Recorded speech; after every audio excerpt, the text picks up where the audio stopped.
जय Hind. छात्रगढ़ YouTube channel में आप सभी का फिर से एक बार बहुत बहुत स्वागत है। छत्तीसगढ़ जिला पुलिस बल आरक्षक भर्ती जिसका कल स्टे हट गया था। जी हाँ, आप लोगों ने बहुत सारे लोगों ने वीडियो देख भी लिया होगा कि कल कोर्ट ने फिर एक निर्देश दिया जिसमें ये कहा गया कि जो भर्ती प्रक्रिया में जो स्टे है उसको हटाया जा रहा है। काफ़ी लोगों ने कल का वीडियो देखने के बाद ये कहा कि सर प्लीज़ इस पर डिटेल में एक वीडियो बनाइए जिसमें हमको समझ में आए कि एक्चुअल में कोर्ट में हुआ क्या, क्योंकि बहुत सारे लोग को साथ लैंग्वेज का जो प्रॉब्लम आ रहा था, नहीं समझ में आ रही थी बहुत सारी चीज़ें, ना लॉयर की तरफ से ना जज की तरफ से, क्योंकि इंग्लिश में वहाँ पे कन्वर्सेशंस हो रही थी। तो आज मैं विस्तार में आप लोगों को बताने वाला हूँ कि कल क्या क्या चीज़ों पे चर्चा हुई, क्या क्या तर्क निकले और क्या फाइनली कंक्लूजन बना। इसके साथ साथ हम कुछ और बिंदुओं में भी बात करेंगे। तो सबसे पहले आज जानते कल क्या क्या हुआ। देखिए, एक्चुअल में कल वहाँ पे कोर्ट में पहुँच गए थे महाधिवक्ता जी, आपके छत्तीसगढ़ सरकार के सबसे बड़े जो वकील, जो जितने भी छत्तीसगढ़ सरकार की तरफ से कोर्ट केस लड़ते हैं, गवर्नमेंट की तरफ से जो भी वकालत पेश की जाती है, उसमें जो बड़े बड़े केसेस में रहते हैं छत्तीसगढ़ के जो महाधिवक्ता जो अपॉइंट किए जाते हैं वो लड़ते हैं। तो कल वो आकर खड़े हो गए थे। अगर वो आके खड़े हो गए तो अपने आप में एक बहुत बड़ी बात होती है, क्योंकि डिपार्टमेंट फिर कहीं ना कहीं खुद चाहता है कि इस भर्ती का स्टे हटे। ठीक है, अब उन्होंने बहुत सारे तर्क पेश करे। जज साहब ने एक लास्ट में सबसे बहुत बढ़िया चीज कही, वो ये कही कि मुझे भर्ती प्रक्रिया को नहीं रोकना है, ना मुझे भर्ती प्रक्रिया को रोकने से कोई मतलब है। उनकी समझदारी देखिए, ना वो आप लोगों को मेहनत को डिस्टर्ब करना चाहते हैं, ना आप लोगों के बेरोजगारी को बर्बाद करना चाहते हैं, ना इस पूरी प्रक्रिया को खराब करना चाहते हैं। इसलिए उन्होंने कल ही के कल स्टे हटा दिया। लेकिन वो समझाना चाहते थे कि ये जो चल रहा है और जो जिस हिसाब से हाइट में छूट या चेस्ट में छूट मिल रही है, उससे क्या हो रहा है, कहीं ना कहीं मूल अधिकार का हनन हो रहा है, आर्टिकल 14 का वायलेशन हो रहा है। उनका ये कहना था कि अगर पुलिस कर्मियों को के बच्चों को अगर ऐसा रिलैक्सेशन मिल रहा है तो बाकी लोगों की क्या गलती है।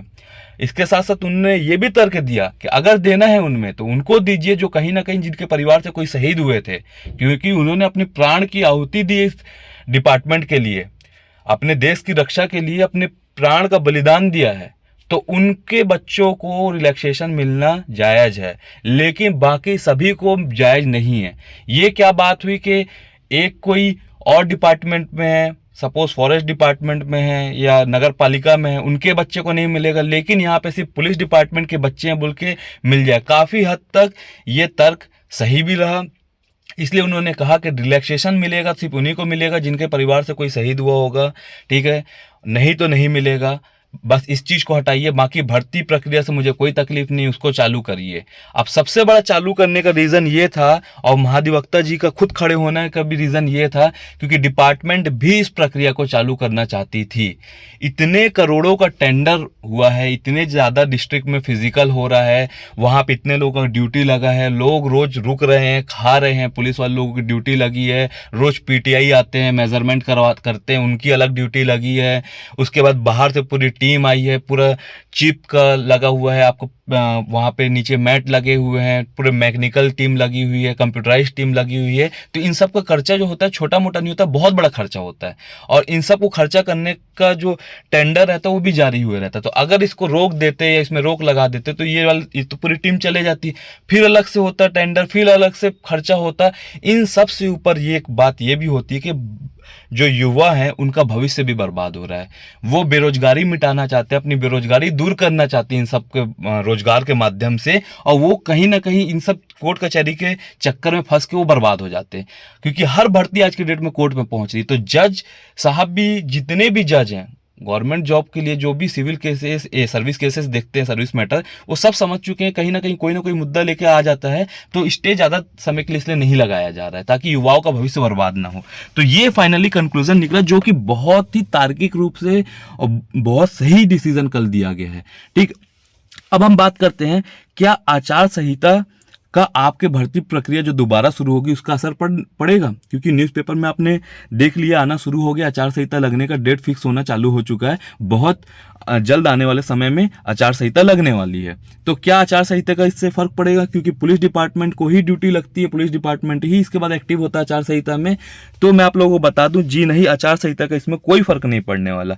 कारण इसका ये है कि अगर आचार संहिता का फर्क पड़ना होता इस भर्ती के प्रोसेस में, तो वो पहले से ही जान रहे थे कि नवंबर से स्टार्ट करेंगे, जनवरी तक भर्ती जाएगी, तो कहीं ना कहीं आचार संहिता बीच में आएगी। इसलिए आचार संहिता के बारे में वो नहीं सोच रहे थे, इसलिए उन्होंने भर्ती का पूरा शेड्यूल जारी किया। ठीक।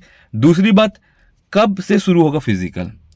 कब से शुरू होगा फिजिकल, इसमें मैं आप लोगों को एक चीज कहूं, डिपार्टमेंट, पीएचक्यू जो भी इसको देख रहा है वो चलता किसके हिसाब से? कोर्ट के ऑर्डर शीट के हिसाब से। जैसे ही कोर्ट का ऑर्डर शीट आता है, समझ लीजिए वो अपने तरफ से तैयारी करके रखे रहेंगे, तुरंत वो भी एक लेटर निकाल देंगे आप लोगों को फिजिकल स्टार्ट होने के लिए। ठीक। तो बहुत जल्द ऑर्डर शीट आ जाएगी, उसके बाद बहुत जल्द आप लोगों का फिजिकल दोबारा फिर से स्टार्ट हो जाएगा। वो अपनी तैयारी अपने लेवल में करना शुरू कर दिए होंगे, हो सकता है पहले से ही सोच के रखे हों कि स्टे इस दिन हटेगा तो हमको क्या करना है करके।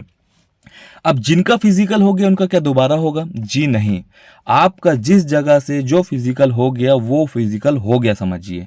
ठीक है, मैंने पहले भी कहा था फिजिकल एक ही दशा में आप लोगों का दोबारा हो सकता है जिनका हो गया। ये भर्ती 6 महीने या साल भर के लिए अटक जाए तभी जाके ऐसा कुछ हो सकता है, अदरवाइज नहीं होने वाला। और ये एक हफ्ते के अंदर ही सॉर्ट आउट हो गया तो आपका अगर 70 नंबर आया, 60 नंबर आया, आपका वही मान्य रहेगा। आपका 0 आया तो उस जगह से वो 0 ही मान्य रहेगा। ठीक है, आप पास हुए तो पास, फेल हुए तो फेल। आपको अगर चांस मिलेगा तो आपने दूसरे जगह से जहां से आपने फॉर्म भरा था वहां का अगर अभी तक फिजिकल नहीं हुआ है तो वहीं चांस मिलेगा। पुराना जो हो गया वो ब्यौरा कंप्यूटराइज में चढ़ गया और वो वही मान्य रहेगा। ठीक है, अब न्यू एडमिट कार्ड जारी होगा या नहीं होगा, इस पर हम बात करते हैं। देखिए, कायदे से तो न्यू एडमिट कार्ड जिन लोगों का सिर्फ ये 7 से 10 दिनों के बीच में जिन लोगों को फिजिकल रुका था, स्टे लगने के कारण फिजिकल नहीं हो पाए, उन्हीं लोगों का सिर्फ फिजिकल एडमिट कार्ड जारी होना चाहिए। बाकी लोगों का हूबहू जिस डेट में से फिजिकल चालू हो रहा है उसी डेट के हिसाब से बुला लेना चाहिए। अगर स्मार्ट वर्क डिपार्टमेंट करेगा तो यही एक स्मार्ट तरीका होता है कि जितने लोगों का भी आने वाले समय में फिजिकल होने वाला था उसी एडमिट कार्ड के अकॉर्डिंग बुलाया जाए, और जो बच गए जिनका फिजिकल अभी बीच में स्टे के कारण नहीं हो पाए उनको सबसे लास्ट में, जैसे कहीं पे 4 जनवरी, 5 जनवरी, 6 जनवरी खत्म हो रहा है, वहां से उनको कंटिन्यू करा दे और उनको उस डेट के हिसाब से एडमिट कार्ड जारी कर दे। तो इसमें डिपार्टमेंट का मेहनत और काम समय सब बच जाएगा। ये कर ये सकते हैं कि सपोज आने वाले 10, 12, 13 तारीख से जिस तारीख से भी चालू होगा, अगर 13 तारीख से चालू है, 13 तारीख से जो पुराने एडमिट कार्ड जो जारी हुए तो उसी तारीख के हिसाब से उन लोगों को बुलाया जाए। लेकिन इन बीच के इतने दिनों के जो बच्चे बच गए, जिनका स्टे लगा था उसके कारण फिजिकल नहीं हो पाया और वो डेट निकल गई, उनको लास्ट में बुला लिया जाए। ये हो सकता है, तो उन लोगों का एडमिट कार्ड आएगा, बाकी लोगों का एडमिट कार्ड के लिए जरूरत नहीं पड़ेगा। अब डिपार्टमेंट के ऊपर है कि वो क्या करता है। हालांकि करना तो यही चाहिए और यही ज्यादा उचित रहेगा, लेकिन फिर भी डिपार्टमेंट के ऊपर है कि वो फिर से जहां से रुके हुए थे वहीं से एडमिट कार्ड नया जारी करके सबको एक साथ बुलाएगा अलग अलग डेट में, या अभी उन लोगों को बुला लेगा, लास्ट में जो बचे तो उन लोगों को बुलाएगा। ये देखने वाली बात रहेगी। ये डिपार्टमेंट के ऊपर टोटली डिपेंड करेगा और डिपार्टमेंट से के जो भी निर्देश आएगा उसके हिसाब से समझ में आएगा। तो मैंने पहले भी कहा था, अभी भी कह रहा हूं कि ये सब बीच में जो वादा आती है ना, उससे अपनी तैयारी में कभी वादा नहीं आने देना है। आपको अपनी तैयारी प्रॉपर करते रहना है, क्योंकि आप थोड़ा भी स्लो हुए, थोड़ा भी अपने आप को कहीं पर रोके, समझ लीजिए कोई ना कोई आपसे आगे बढ़ गया। इसलिए कछुए की चाल की तरह ही सही, लेकिन निरंतर चलते रहना है। ठीक है, निरंतर प्रयास करते रहना है, ना कि आप खरगोश की चाल की जैसे बहुत तेजी से दौड़े और आखिरी में जाकर रुक गए। इसका कोई मतलब नहीं रहता, कोई मायने नहीं रहता है। तो फिजिकल की तैयारी मैंने कहा था कि आप लोग रोकना नहीं अपना, जिन लोगों को नहीं हुआ है और जिन लोगों को अच्छा नंबर आ चुका है वो अपने एग्जाम की तैयारी में जुट जाइए। अभी भी देखिए फिजिकल फिर से शुरू होने वाला है, बढ़िया तरीके से तैयारी करिए। ऑल द बेस्ट सभी को, चाहे आपका फॉरेस्ट गार्ड का फिजिकल हो, चाहे आपका सीजी पुलिस का फिजिकल हो, अच्छे से देना है, ज़्यादा से ज़्यादा नंबर लाइए और अपने सपने को पूरा करिए, अपने शरीर में वर्दी चढ़ाइए और एक अपने आप को काबिल और बेहतर व्यक्ति के रूप में साबित करिए समाज में अपने आप को। ठीक, इसके साथ साथ मैं आप लोगों को एक चीज और बताना चाहूंगा कि काफी लोगों के फिजिकल हो चुके हैं।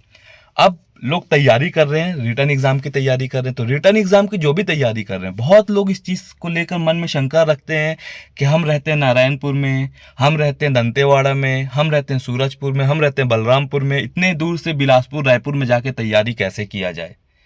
ठीक है, मैं आपको एक चीज़ समझाना चाहूँगा कि ये ऑनलाइन का ज़माना है, आपको तैयारी भी ऑनलाइन कर सकते हो।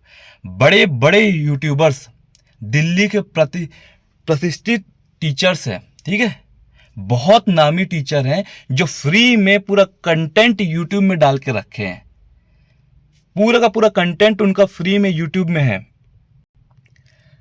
हो सकता है आप कहीं पे जाके पैसा दें, पैसा दे के पढ़ें और तब भी आपको वो कंटेंट नहीं मिलेगा। उससे कई ज़्यादा अच्छा कंटेंट आपको फ्री में यूट्यूब में मिल सकता है, अगर आप लोग थोड़ा सा मेहनत करें। आपको सब्जेक्ट सर्च करना है, देखना है कौन सर कौन मैडम अच्छा पढ़ा रहे, बस वहाँ से फॉलो करना है और यकीन मानिए कि आपको कई गुना अच्छा कंटेंट मिल जाएगा। जहाँ आप जाके यहाँ पे छत्तीसगढ़ में पैसा देंगे उनसे भी अच्छा। मैं किसी को यहाँ पे कंपेयर नहीं कर रहा हूँ, बस मैं ये चाहता हूँ कि आपको सही गाइडेंस मिले, सही प्रॉपर आप लोगों को नॉलेज रहनी जरूरी, इसलिए मैं आप लोगों को बताता हूँ। मैं किसी का यहाँ पे नाम नहीं ले रहा हूँ कि ये अच्छा या ये बुरा, बस मैं आपको बता रहा हूँ कि आप चाहें तो घर बैठे भी अच्छे से अच्छा कंटेंट पढ़ सकते हैं, अच्छे से अच्छा मेहनत कर सकते हैं। बस आपको थोड़ा सा यूट्यूब में मेहनत करना पड़ेगा, उसके बाद सब कुछ हो जाता है। फिर आप देखिए आपकी तैयारी कितनी बेहतर होती है। ये 2011-12 का जमाना नहीं है जब आपके पास कोई ऑप्शन नहीं, आपको घर से बाहर निकल के पढ़ना पड़ेगा क्योंकि यूट्यूब और ये ऑनलाइन जमाना है नहीं करके। अब बदल चुका, 2024 आ चुका है, अब पूरा जमाना चेंज हो चुका है, घर बैठे सब कुछ पढ़ सकते हो आप, ठीक है। और जब ऑनलाइन की बात होती है तो एक चीज मैं यहाँ पे और आप लोगों को कहना चाहूंगा कि बहुत सारे लोगों को फिजिकल अच्छा चला गया है, अब वो तैयारी कर रहे हैं, तैयारी के साथ साथ टेस्ट भी देना शुरू कर दिए। तो आप सभी से रिक्वेस्ट है, चाहे आप किसी को भी फॉलो करते हो, मैं यहाँ किसी को एक पर्टिकुलर इंसान को नहीं, आप जिसको फॉलो करते हो, आपको जहां से अच्छा लगता है आप वहां से टेस्ट लीजिए। बस मेरा ये कहना है कि टेस्ट आप उसका लीजिए जो कि ऑनलाइन टेस्ट दे रहा होगा। ऑनलाइन टेस्ट देने का फायदा क्या होता है कि ऑनलाइन टेस्ट में आप जब टेस्ट अटेम्प्ट करते हैं तो आपको खुद से चेक करने की जरूरत नहीं पड़ेगी। काफ़ी लोग अभी ये कर रहे हैं कि टेस्ट दे रहे हैं, उसके बाद पीडीएफ दे देते हैं। किसी ज़माने में हमारे पास भी सोर्स नहीं थे, हम भी इस तरीके से अपनाते थे, लेकिन हमको पता था कि अगर ऑनलाइन में आ गए तो बहुत बच्चों का ही फायदा होगा, इसलिए हम अपने आप को समय के हिसाब से चेंज करें। तो उसमें ये होता है कि जब आप ऑफलाइन टेस्ट लगाएंगे तो आप खुद से टेस्ट लगाए पहले, उसके बाद खुद से अपना चेक करेंगे ABCD EFGH कौन सा आपका सही हो रहा है, कौन सा सही नहीं हो रहा है, फिर आप कैलकुलेट करेंगे आपके कितने गलत हो रहे हैं, फिर आप ये कैलकुलेट करेंगे कितने सही हो रहे हैं, इस तरीके से। इसके बाद आपको रैंक भी नहीं पता चल पाएगा। ऑफलाइन में ये होता है, रैंक पता चलेगा तो 10 20 50 लोगों के बीच में पता चलेगा, लेकिन ऑनलाइन वहीं आप टेस्ट लगाते हैं तो आपका टेस्ट ऑलरेडी अपलोड रहता है, आपको सीधा जब सही समय मिल रहा है तब फ्री बैठे हैं उस टाइम पे लगाइए, ठीक है। आराम से टेस्ट लगाइए, टेस्ट लगाने के बाद कंप्यूटराइज तरीके से आपका सही कितना है गलत कितना है वो आपको शो हो जाएगा। आपको कुछ चेक करने का, आप सीधा सही में जाकर टच कर सकते हैं तो सही दिख जाएगा, गलत में जाएंगे तो पूरा गलत। कितने क्वेश्चन आपके सही हुए, कितने क्वेश्चन गलत हुए, खुद कैलकुलेट करके आपको बताएगा। इन सबसे ऊपर ये है कि आज के डेट में टेस्ट इंसान अपने आप को ये चेक करने के लिए देता है कि हमारा रैंक कितना बन रहा है, कितना नहीं बन रहा है। ये चीज भी आपको वही ऐप बताएगा कि आपका टोटल ओवरऑल रैंक कितना है, और ये चीज हमारे पास है। अगर आप हमसे जुड़ना चाहते हैं तो हमसे जुड़ सकते हैं। आपको अगर कोई और भी आप किसी को फॉलो करते हैं वो भी इस तरीके से ऑनलाइन टेस्ट दे रहा है तो बिल्कुल निसंदेह आप वहां पर जाइए। लेकिन अगर आप हमसे जुड़ना चाहते हैं तो हमसे भी जुड़ सकते हैं। करना आपको ये होगा कि कमेंट बॉक्स और डिस्क्रिप्शन में ऐप का लिंक मिलेगा, उस लिंक के माध्यम से आप ऐप डाउनलोड करिए, फिर कोर्स सेक्शन में जाइए, वहाँ पे बहुत सारे टेस्ट सीरीज मिलेंगे आपको। CGSI सब इंस्पेक्टर का भी है, लेकिन आप अगर पुलिस की तैयारी कर रहे तो छत्तीसगढ़ जिला पुलिस भर्ती इस तरीके से आपको फोटो दिखे, उसमें जाकर टच करिए, आप लोगों को टेस्ट मिलेगा। इस टेस्ट की खासियत ये रहने वाली कि online total online mock test आपको 10 मिलेंगे, लेकिन मैंने अब सोच लिया है, प्रण ले लिया है कि आपको 10 से ज़्यादा मैं टेस्ट दूंगा, तो आप यकीन मानिए 10 से ज़्यादा आप लोगों को टेस्ट मिलने वाले हैं। 149 रुपीज़ में आपको 10 से ज़्यादा ऑनलाइन मॉक टेस्ट मिलेंगे। आपका हर एक टेस्ट जो है आपके जो सिलेबस है उसके अकॉर्डिंग रखा गया है, जहाँ जितने क्वेश्चन पूछे जाते हैं उस हिसाब से क्वेश्चन को सेट किया गया है। व्यापम के जो नए क्वेश्चन, नए पैटर्न के क्वेश्चन अभी आ रहे हैं, हाल फिलहाल में 1 साल में आए, उनको भी इसमें इंक्लूड किया गया है।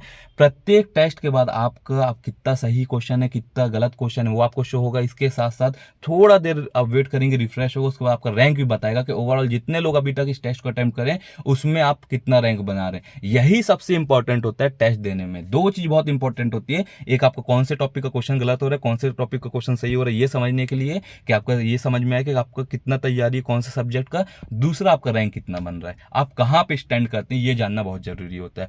पेपर का लेवल है जो एकदम एग्जाम के तर्ज पर ही बनाया गया है, जैसे ही कि ये कांस्टेबल का पेपर तो उसी तरीके से बनाया गया, ना कि कांस्टेबल का पेपर में हम पीएससी के मेंस के क्वेश्चन को डाल दें, इस तरीके से नहीं किया गया है। ठीक है, तो जो लेवल आता है एग्जाम के लिए वही लेवल को इसमें कोशिश किया गया रखने का।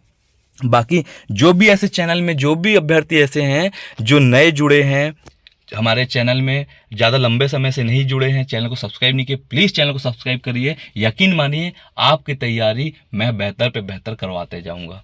ठीक, पूरी मेरी कोशिश रहेगी कि आपकी तैयारी अच्छे से अच्छी होते रहे। आप चैनल को सब्सक्राइब कर लीजिए ताकि जो भी नया अपडेट आए, भर्ती का कब आपका डेट आ रहा है, जैसे ही मुझे पता चलता है मैं इस पर एक वीडियो बना कर डाल दूंगा, वो ऐसे वीडियो आपसे मिस ना हो, इसलिए चैनल को जरूर सब्सक्राइब कर लीजिए। मिलते हैं नेक्स्ट वीडियो में। जय हिंद, जय भारत, जय छत्तीसगढ़।